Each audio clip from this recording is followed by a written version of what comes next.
अगे होतौ जब बियाह तोरा कोई नहीं पूछतौ गे। अगे होतौ जब बियाह तोरा कोई नहीं पूछतौ गे। एने देवरा चुस्तौ गे, ओने भातारा कुटतौ गे। एने देवरा चुस्तौ गे, ओने भातारा कुटतौ गे।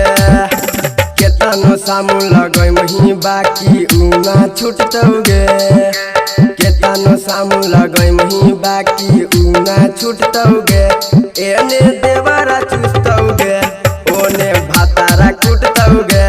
एने देवरा चुस्तौ गे, ओने भातारा कुटतौ गे। एने देवरा चुस्तौ गे,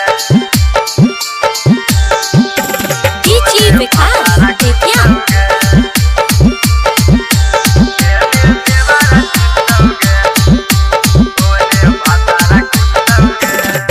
मिलतौ भातार छौड़ी तोर लत खोर गे। जय मोही ससुरा बात कर दे मही जोर गे। मिलतौ भातार छौड़ी तोर लत खोर गे। जय मोही ससुरा बात कर दे मही जोर गे। नैहर में यरवा लहंगा में लाठी उहो ठुस्तौ गे। नैहर में यरवा लहंगा में लाठी उहो ठुस्तौ गे। एने देवरा चुस्तौ गे, ओने भातारा कुटतौ गे। एने देवरा चुस्तौ गे, ओने भातारा कुटतौ गे। एने देवरा चुस्तौ गे, डीजे विकास बेतिया।